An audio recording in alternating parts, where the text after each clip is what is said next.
tarde a todos. Saúdo os presentes. Saúdo à minha direita meu querido amigo Orlando Marques Vieira, dos acadêmicos mais assíduos, sempre trazido pelo nosso querido Basílio, e hoje aqui totalmente recuperado de uma intercorrência, fiz questão de ter ele na mesa à minha direita. Muito obrigado, acadêmico Orlando Marques Vieira, por amar tanto a academia. E à minha esquerda, meu querido amigo, acadêmico Jorge Rezende Filho, organizador hoje de um belíssimo simpósio intitulado Cátedra de Fernando Magalhães, Evolução da Obstetrícia em 100 anos.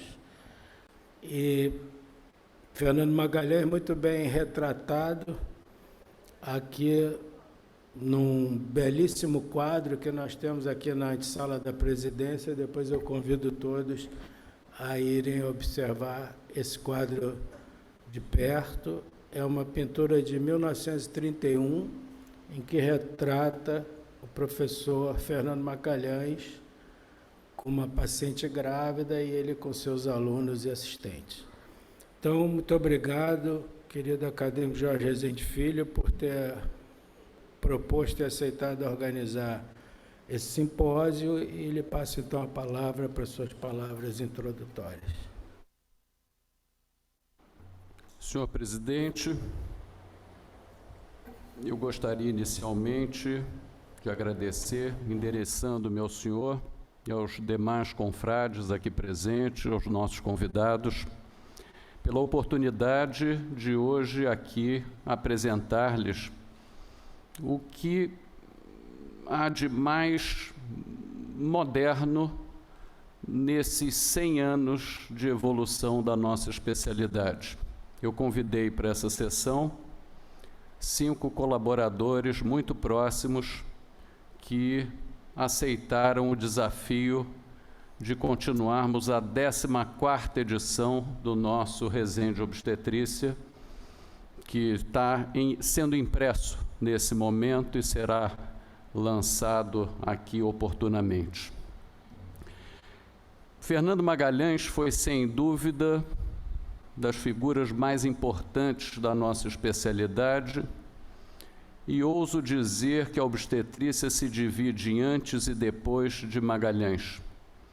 Fernando Magalhães, no início do século passado, antevia o futuro da especialidade com a singeleza dessa sentença: a obstetrícia do futuro, o parto do futuro será natural ou cesáreo, já não vendo lugar para as manobras extrativas tão em voga àquela ocasião. Sem mais delongas, eu gostaria de convidar para a primeira exposição o professor Antônio Rodrigues Braga Neto, que vai nos falar sobre a operação cesariana.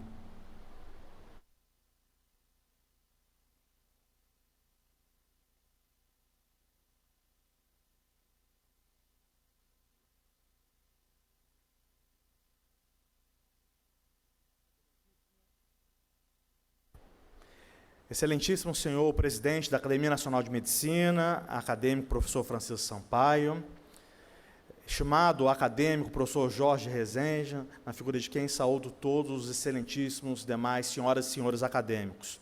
É com muita honra que venho nesse simpósio que celebra o centenário da Cátedra de Fernando Magalhães apresentar aos excelentíssimos senhoras e senhores um pouco do fruto da centelha que caracterizou o apostolado de Fernando Magalhães na nossa especialidade, que pôde, por ele, lapidar a operação cesariana.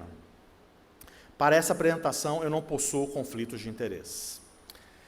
Permitam-me fazer uma pequena digressão, lembrando a figura da antropóloga americana Margaret Mead, que uma vez perguntada quando, na opinião dela, havia surgido a civilização humana.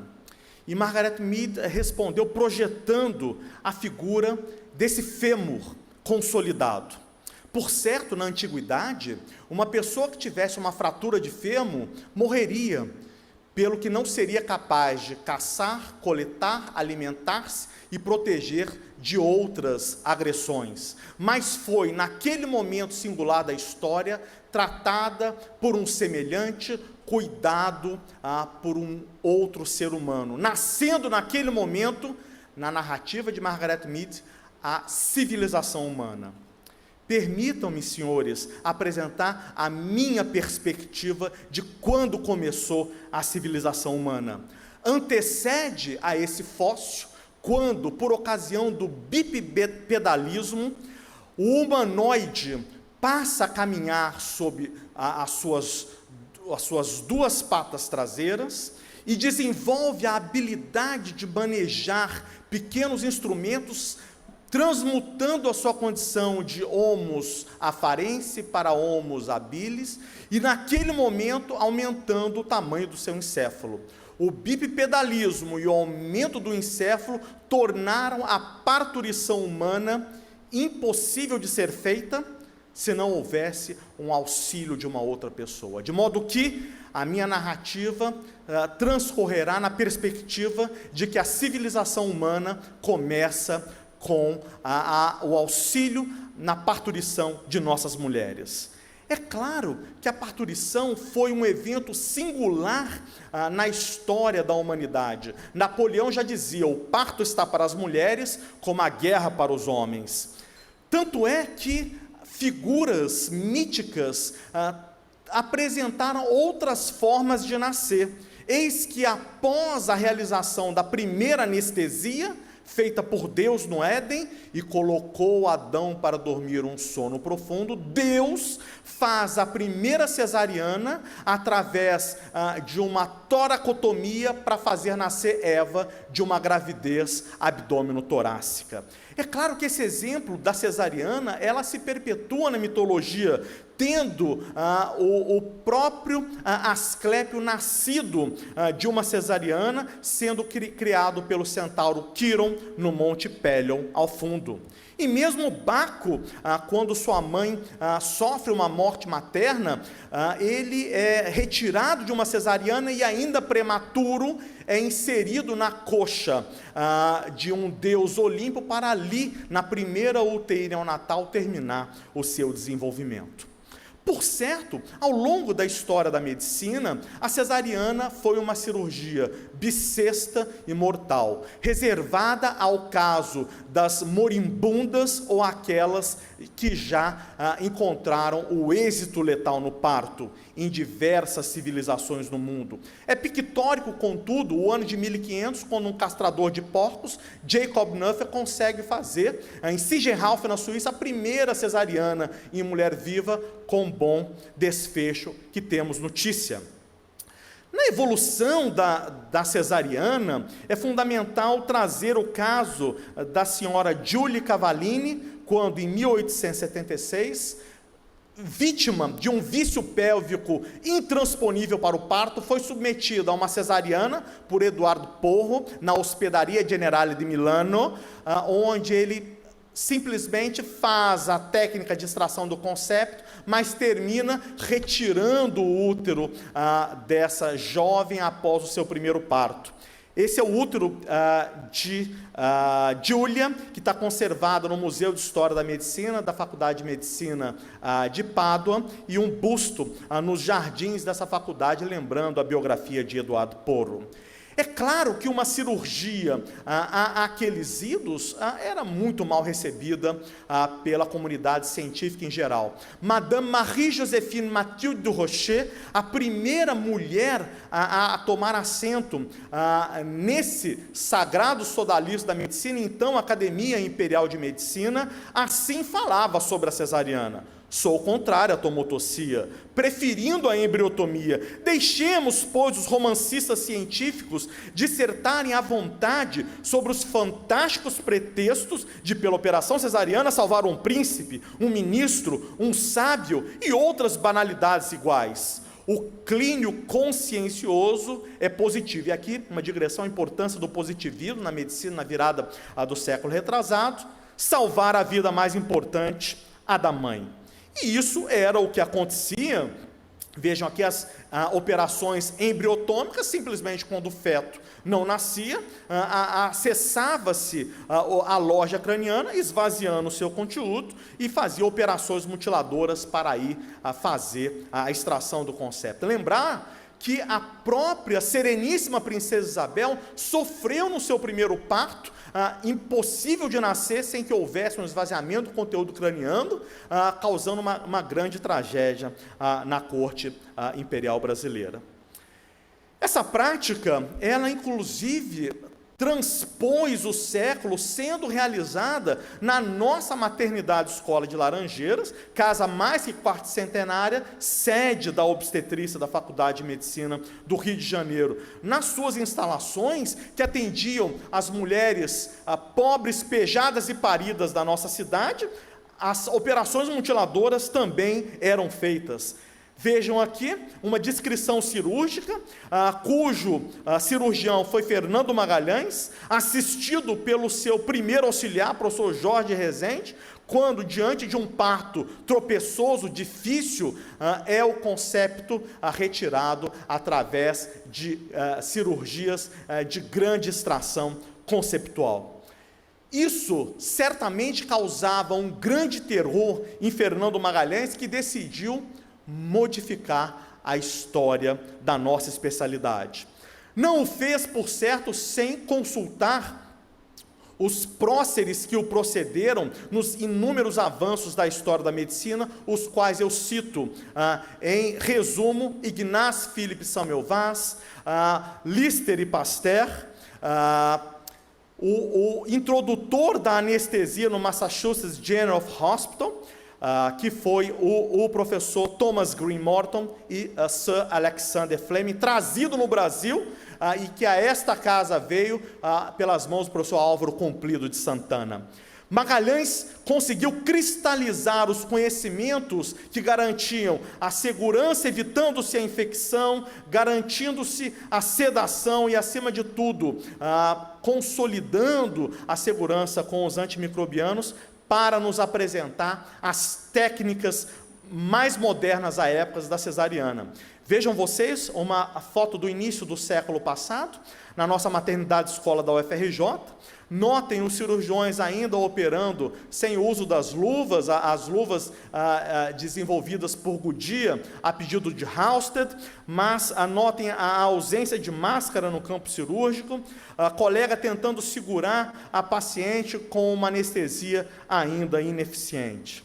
Mas coube a Fernando Magalhães trazer os princípios da técnica simples, uma cirurgia que podia ser resumida em 2 incisões da pele e do útero, com 2 suturas, que prometia modificar os rumos da especialidade. Dizia Magalhães: caminhamos para a complexidade, caminhamos para a simplicidade. A complexidade é um erro. O futuro do parto está resolvido. Ou ele é simples e transpélvico, ou tropeçoso e abdominal. Magalhães teve em Jorge de Rezende Pai o seu maior discípulo, e foi Rezende Pai que disse que no futuro quem quisesse estudar a história da obstetrícia do Brasil deveria fazê-lo, e a despeito de qualquer malgrado, dividindo-o antes e depois de Fernando Magalhães, cuja cátedra iluminada, em que ele ascendeu em 1922, celebramos o centenário na casa cuja cadeira ele é patrono, e que nesse momento é ocupada de forma modelar pelo professor Jorge de Rezende Filho.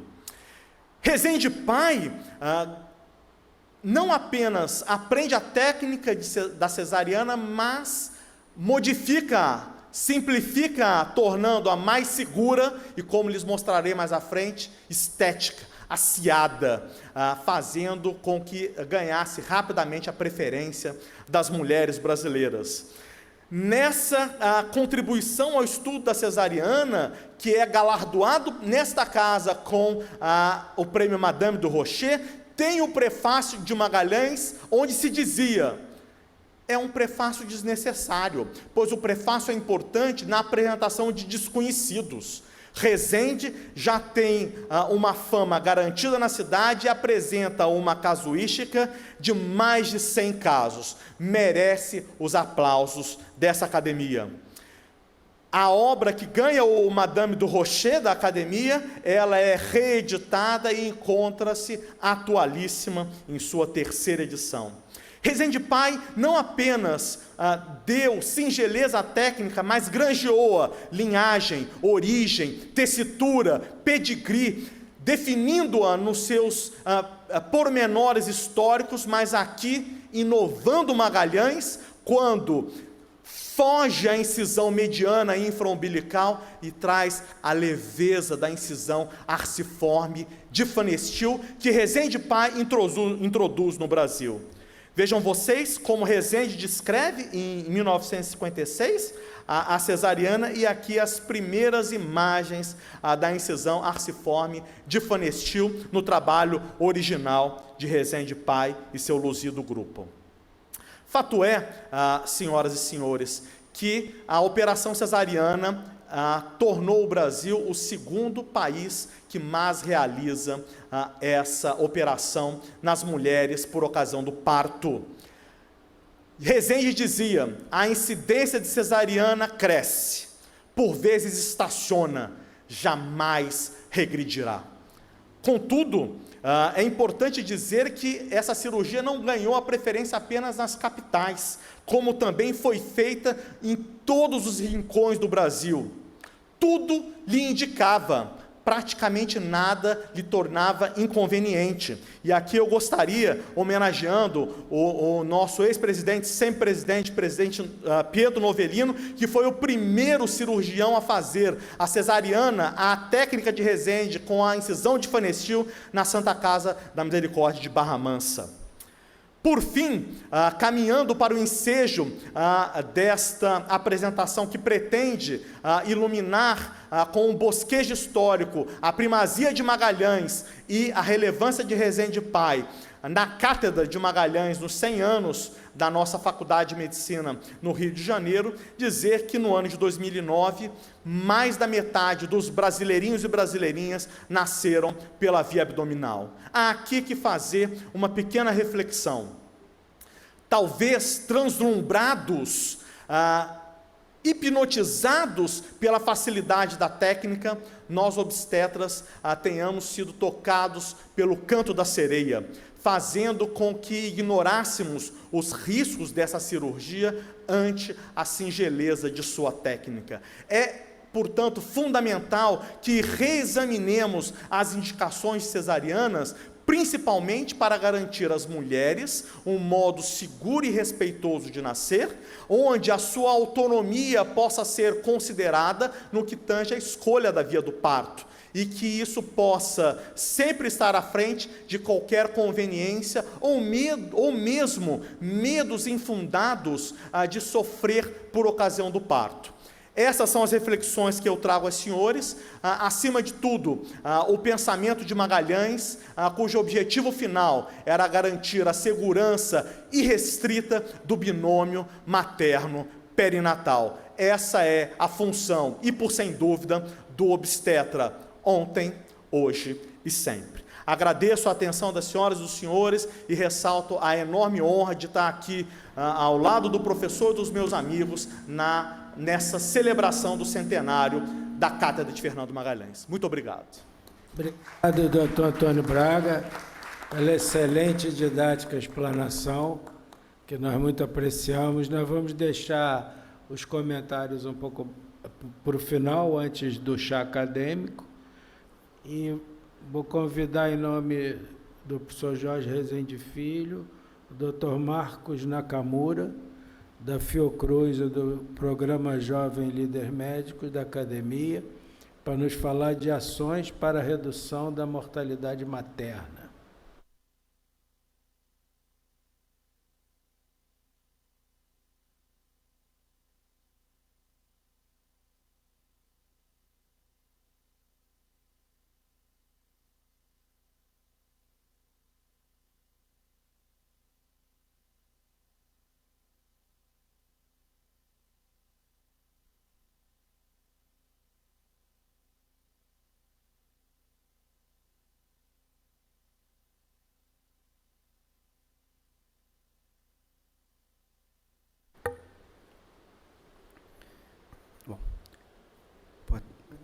boa tarde a todos. Excelentíssimo presidente da Academia Nacional de Medicina, Francisco Sampaio, acadêmico Francisco Sampaio,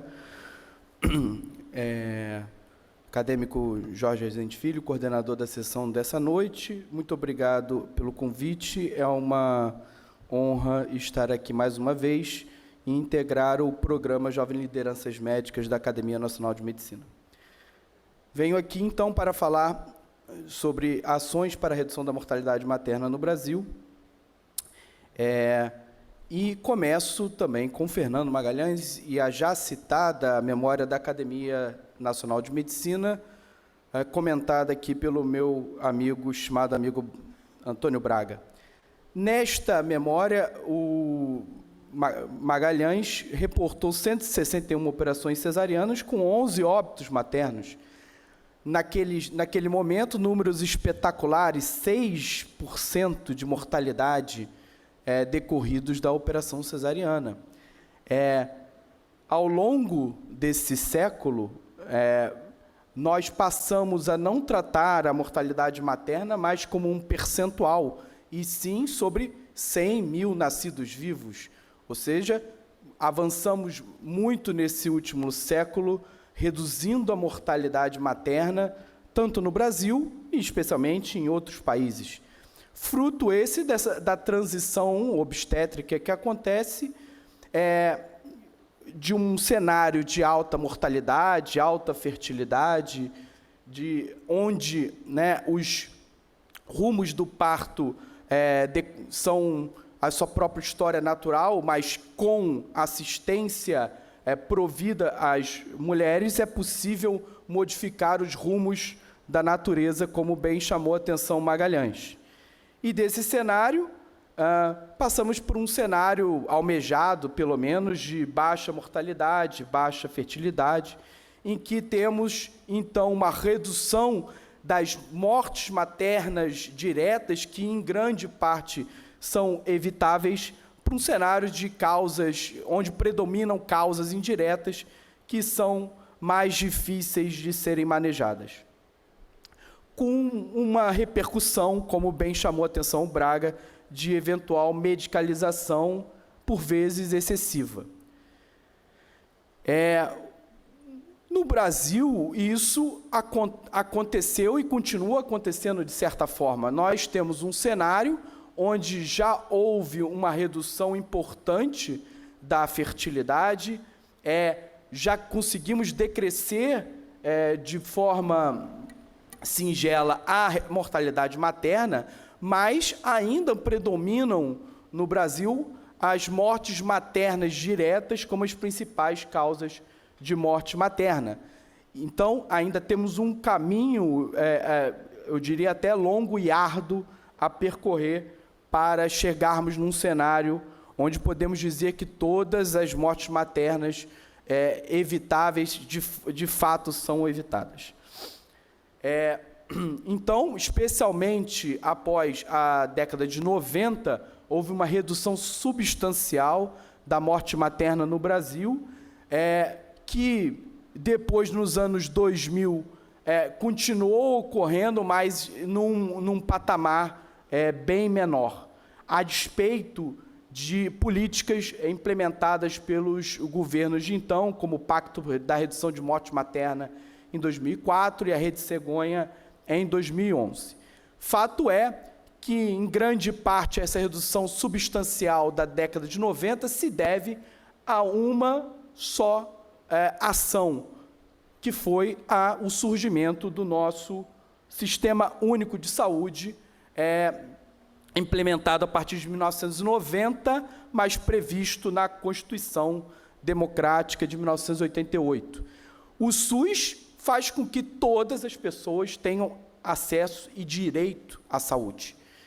Antes, várias pessoas não tinham acesso à saúde, antes do SUS, ficavam de fora do sistema de saúde. A partir desse momento, institucionalizando praticamente os partos no Brasil, provendo medicações contraceptivas, universalizando praticamente o pré-natal, a despeito de ainda termos muitos problemas, conseguimos uma redução substancial da morte materna. Mas ainda não conseguimos alcançar, por exemplo, a meta estipulada do milênio, em 2015, de 35, e ainda estamos um pouco distantes da meta do desenvolvimento sustentável de 30 mortes maternas por 100 mil nascidos vivos. E, sobretudo, temos um cenário de grande iniquidade no país. As regiões,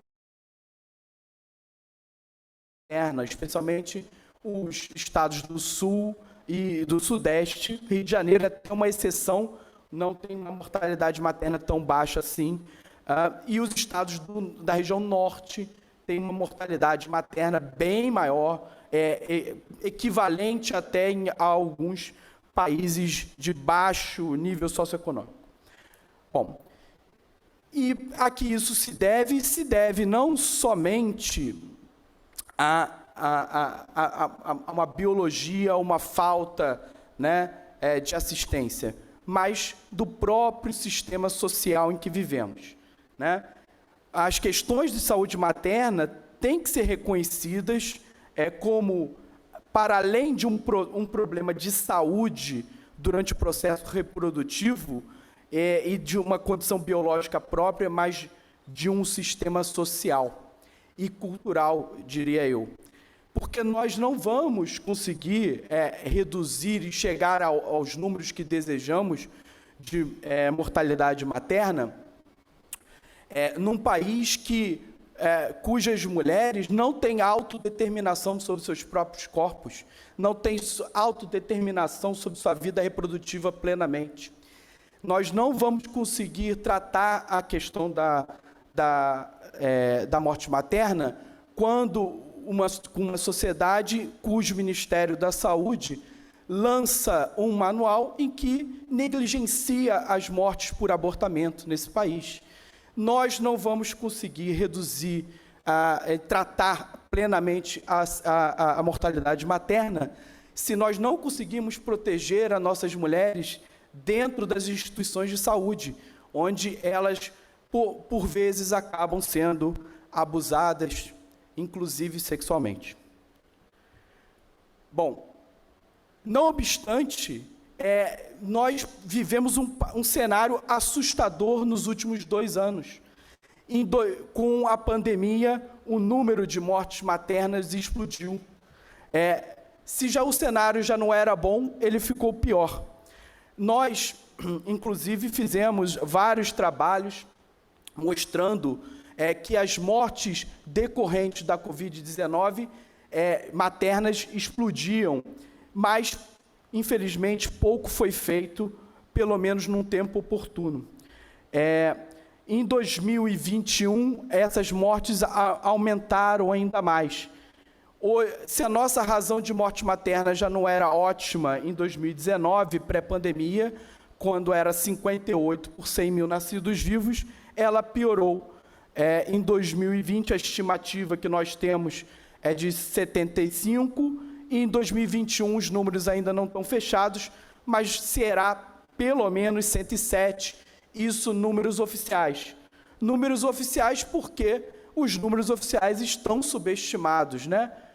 Semana passada, mesmo, pesquisadores da USP mostraram que o cálculo da mortalidade materna feito pelo Ministério da Saúde ignora as mortes maternas que estão disfarçadas em outros códigos do CID que não são contemplados. Então, ela pode estar subestimada ainda em 35%. Ou seja, temos um cenário ainda desafiador para chegarmos naquele 30%, que é a meta do desenvolvimento sustentável. Mas, que sejam palavras de alento, é um momento que temos de reconstrução. Esse é um momento que a pandemia começa a dar sinais de melhora e que temos oportunidade de tentar reconstruir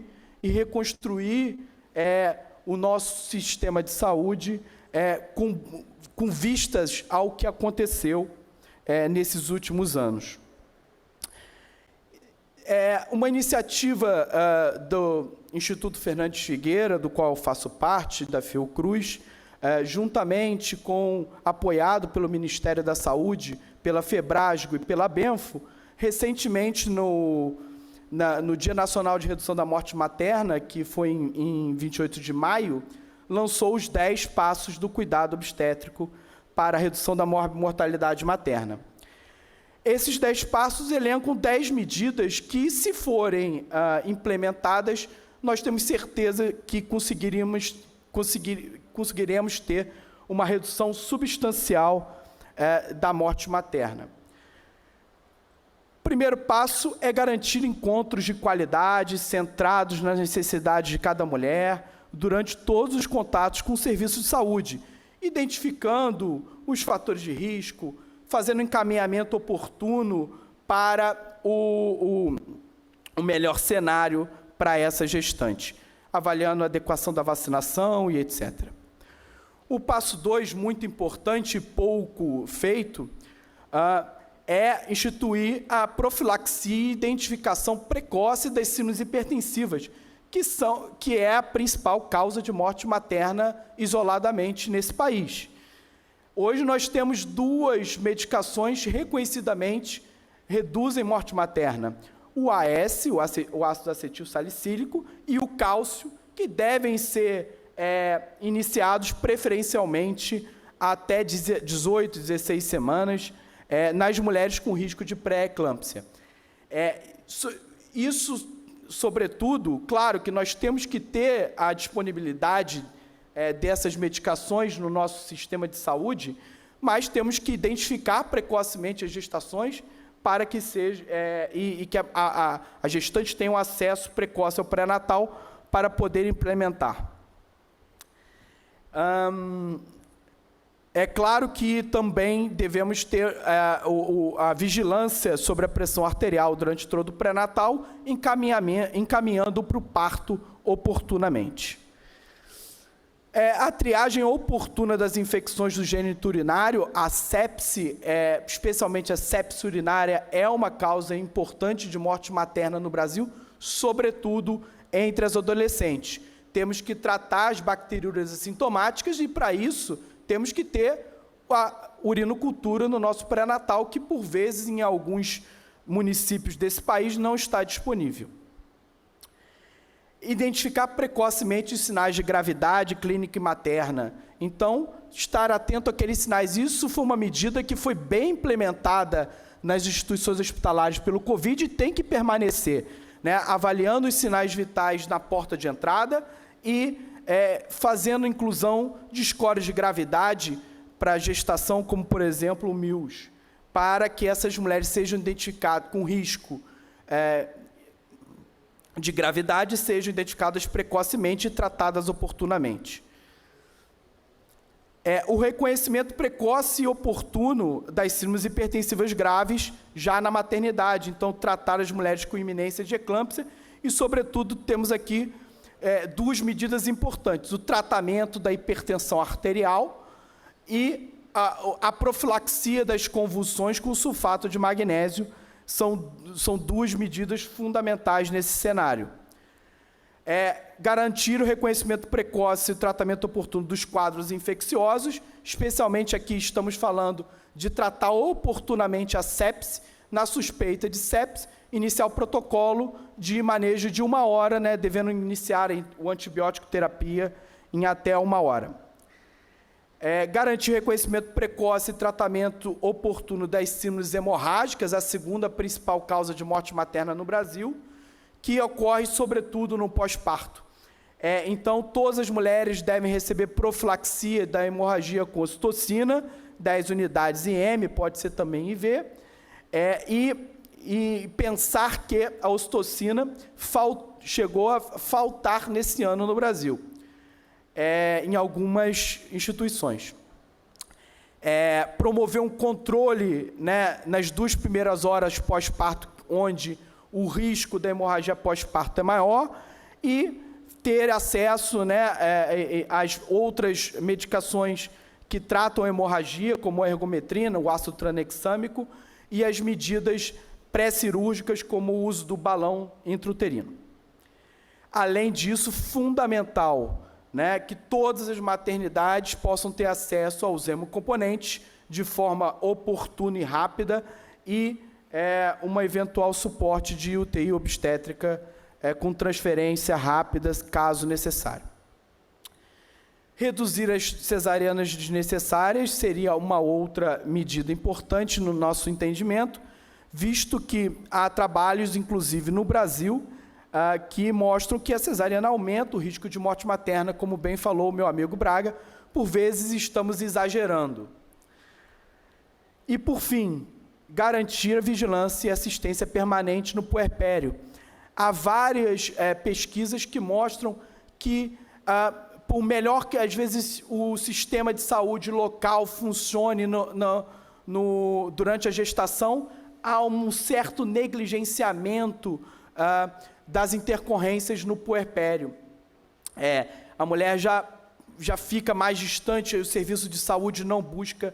Essa mulher ela deve continuar tendo acesso a um cuidado, sobretudo aqui falamos das infecções, dos quadros hipertensivos, que continuam sendo importantes e, por vezes, tardios, e também é muito importante no puerpério o cuidado com a saúde mental.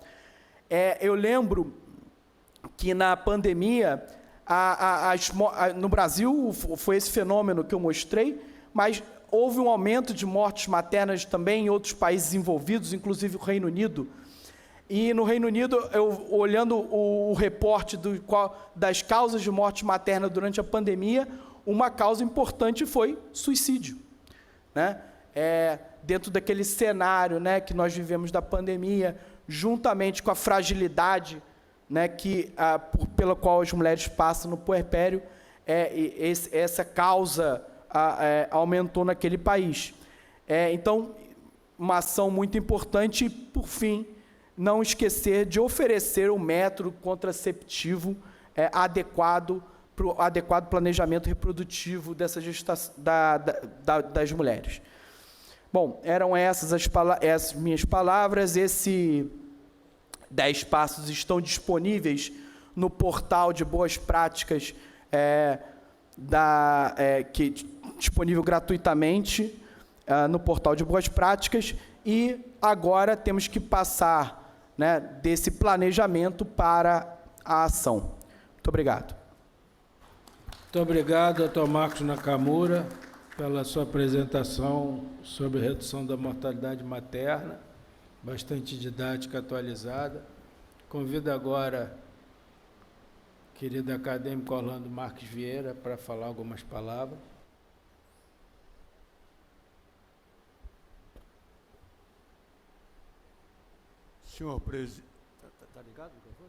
Senhor presidente Francisco Sampaio, quero agradecer o convite para fazer parte da mesa diretora desse trabalho, uma brilhante sessão. Professor Jorge Rezende Filho, acadêmico Jorge Rezende Filho, organizador desse simpósio. Cumprimentar os palestrantes, senhores acadêmicos, convidados. É um prazer estar aqui presente e conviver com ilustres colegas. Eu quero citar um fato muito importante, que eu assisti à primeira aula dada pelo professor Jorge Rezende, não a primeira aula na vida dele, como professor, quando assumiu a cátedra de obstetrícia da Universidade Federal do Rio de Janeiro. À tarde, sabia que era a primeira aula, não era a chamada aula inaugural famosa, não. Simplesmente a aula curricular. Ele foi dar a primeira aula na Universidade Federal do Rio de Janeiro. Aula brilhante sobre eclâmpsia. Parabéns, então, nessa lembrança. E queria dizer também um fato muito importante, é que os obstetras são bons cirurgiões. Posso falar isso como cirurgião. Quero cumprimentar todos os obstetras. Por quê? Tem um fato na minha vida, que eu lembrei agora, falei com o presidente, muito importante. Minha mulher, já falecida, aluna da escola na Neri, num plantão na maternidade escola, teve uma crise de apendicite aguda. Ela era do estado do Piauí, não tinha ninguém, não tinha parentes no Rio de Janeiro. E foi operada de emergência na maternidade escola. De modo que até um fato que pode ocorrer, de fatos cirúrgicos ocorrerem na maternidade escola, fora da obstetrícia, e serem assistidos.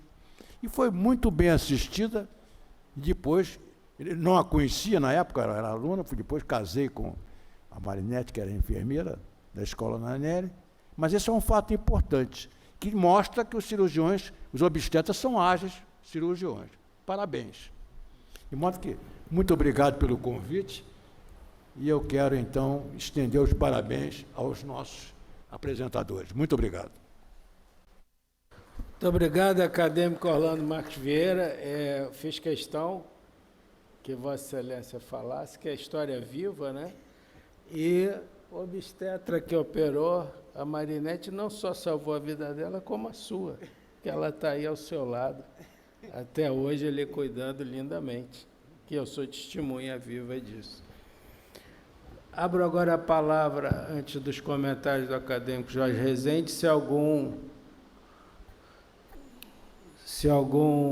acadêmico quer fazer uso da palavra, acadêmico Walterzinho, com a palavra.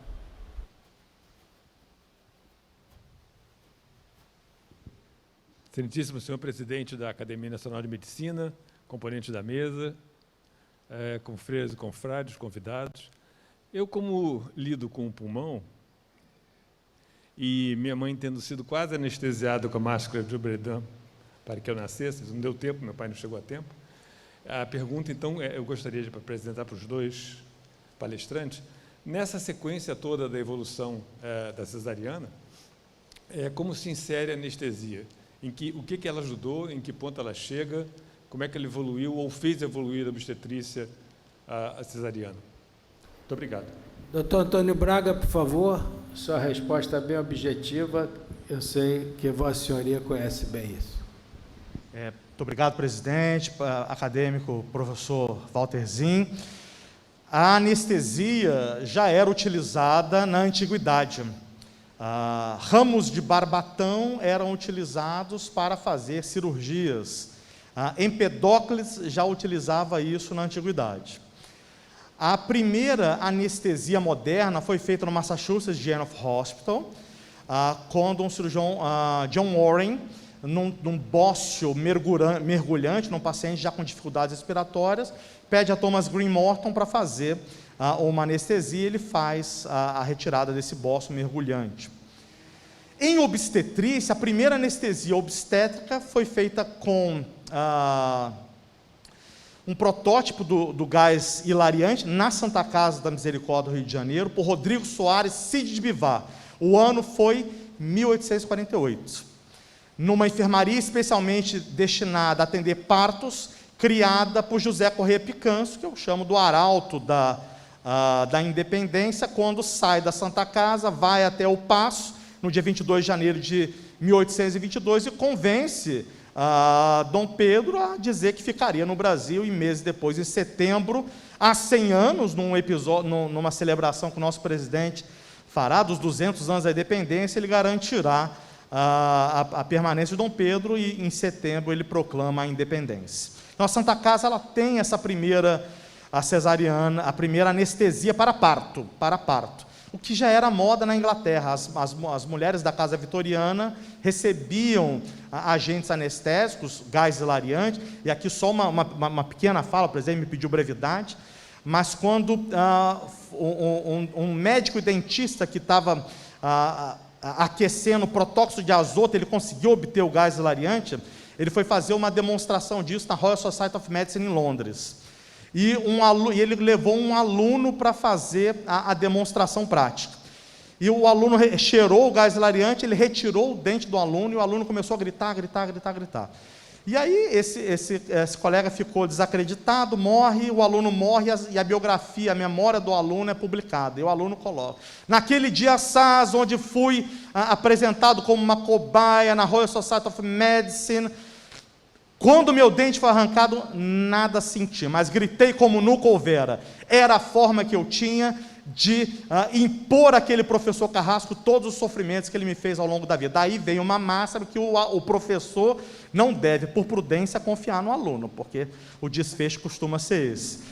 Com a cesariana, na primeira metade do século passado, a anestesia era geral, mas com o avanço das técnicas anestésicas, a diminuição das agulhas, que antes faziam muitas cefaleias pós-RAC, hoje as cesarianas elas são seguras pela RAC anestesia. Nos Estados Unidos, é curioso, as mulheres ainda ficam 5 dias internadas após cesariana. No Brasil, com 2 dias, elas já têm alta, e nós caminhamos aí para uma simplicidade. Não posso deixar de dizer, professor, diante da sua pergunta de anestesia em obstetrícia, que a obstetrícia em geral, a anestesia em particular e toda a medicina, tem nesse momento o dever de dizer às mulheres brasileiras que nós temos que garantir a sua segurança e que a medicina, ela certamente como um sacramento, deve respeitar a vida das mulheres como um tudo, jamais podendo infligir qualquer tipo de dano. Daí o princípio hipocrático de primo non nocere. E para falar de anestesia, termino também com um pensamento hipocrático. Curar sempre que possível, aliviar sempre que necessário, esse é o lema do anestesista, e consolar sempre, mas infligir dano, como recentemente estamos todos assombrados, jamais. Isso não representa a medicina brasileira ou a medicina hipocrática. Obrigado, doutor Antônio Braga, sempre demonstrando sua cultura médica histórica. Eu ia lhe fazer uma pergunta, mas fiquei com medo de Vossa Senhoria se alongar muito novamente, mas vou arriscar.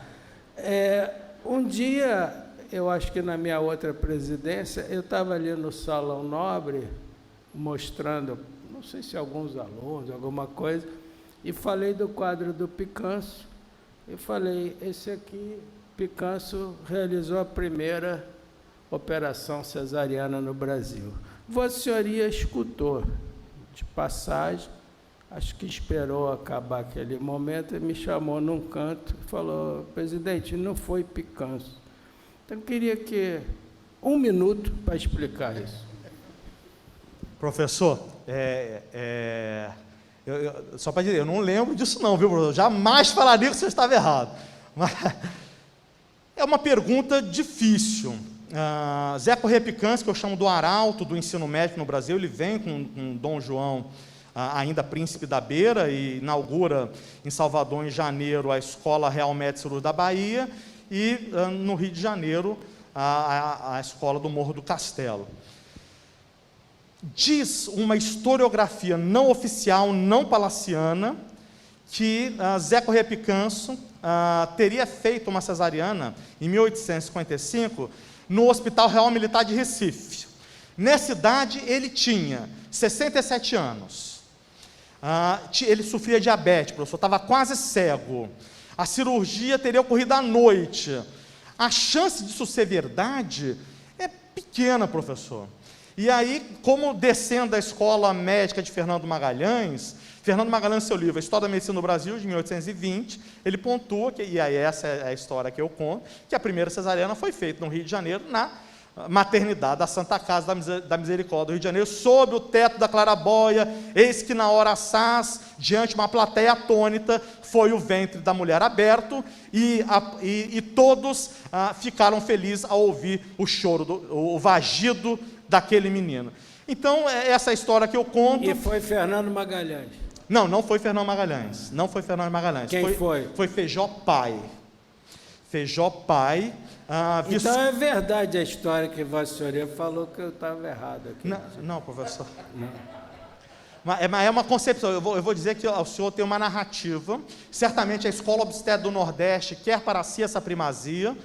Tem notícias nos jornais de Recife da época dando conta disso, mas há um debate grande. A primazia dos feitos e histórias, de fato, é sempre difícil. Que até no nosso livro dos quadros, aonde está o quadro do Picanso, está dito que fez a primeira cesariana. Então, realmente, eu investiguei e fiquei na dúvida, e a gente já tinha conversado sobre isso em algum momento. Sim, professor. Muito obrigado. Imagino. Parabéns. Agora, nenhum acadêmico presente querendo fazer uso da palavra. Se tiver algum acadêmico no sistema remoto querendo fazer algum comentário, por favor, levante a mão eletrônica e ofereço a palavra ao nosso querido Jorge Rezende, que tem alguns minutos para fazer comentários, por favor. Senhor presidente, queria parabenizar os apresentadores, Antônio Braga com a sua erudição e Marcos Nakamura com um tema sempre oportuno, que é a mortalidade materna. A obstetrícia talvez seja, na medicina, das poucas especialidades onde se espera bons resultados. Um mau resultado é sempre inesperado e a morte de uma mulher é o pior desfecho imaginado. Queria perguntar ao Dr. Marcos Nakamura se lhe fosse entregue hoje o cargo de secretário de saúde ou ainda mais de ministro da saúde, que ações o senhor proporia no intuito de reduzir a mortalidade materna?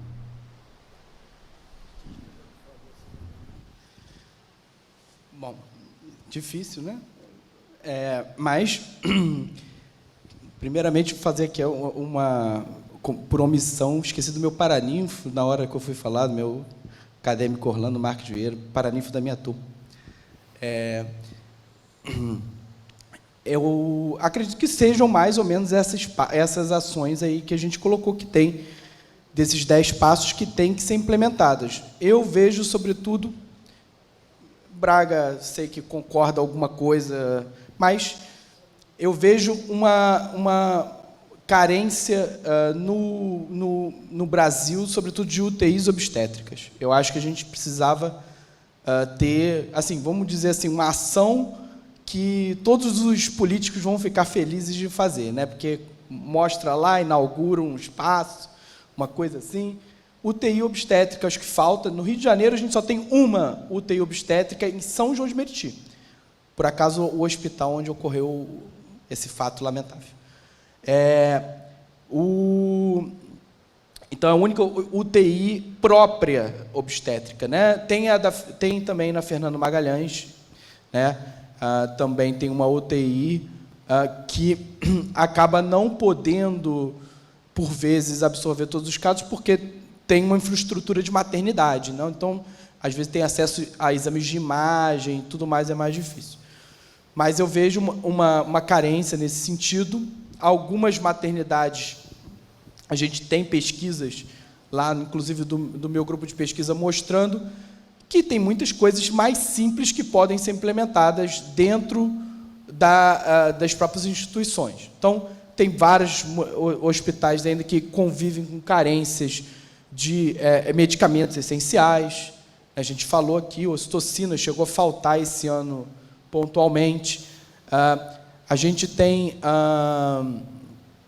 carência de organização, pelo menos para obtenção oportuna de hemocomponentes, que é um negócio que é algo que salva a vida, né?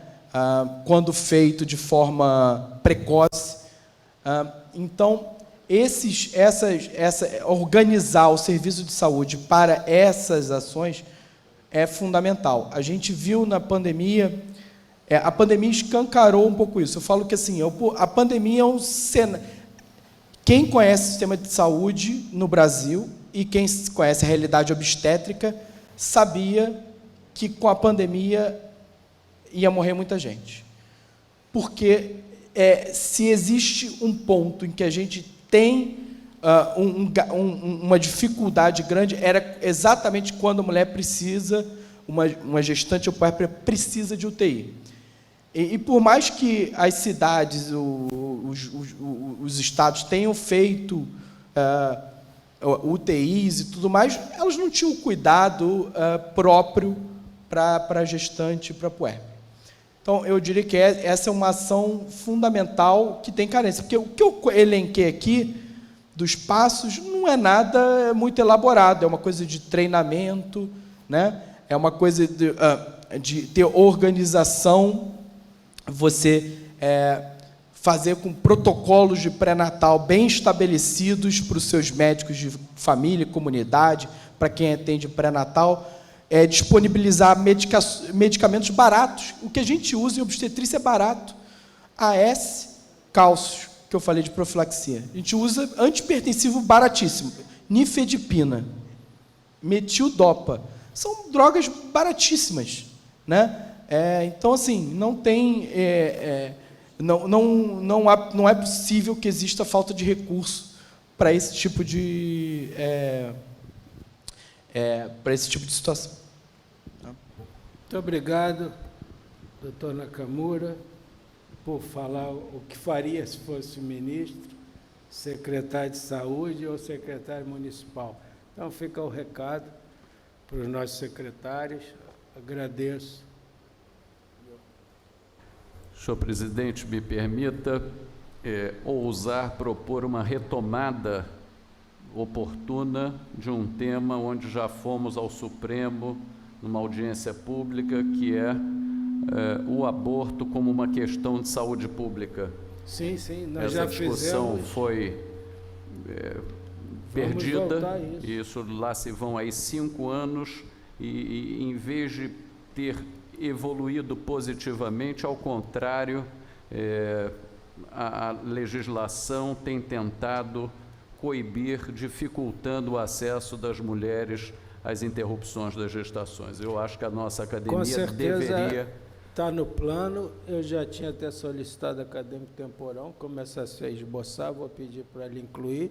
Na primeira gestão na presidência, nós fizemos um belo simpósio sobre aborto, como questão de saúde pública. Obviamente, temos que voltar. Obrigado. Vamos dar uma pressão nisso. Agradeço, então, a primeira parte desse simpósio, agradeço aos palestrantes, e nós vamos retomar aqui às 18 horas. Convido a todos a um lanche aqui no Salão Nobre, e minutos antes eu toco a campainha. Obrigado a todos.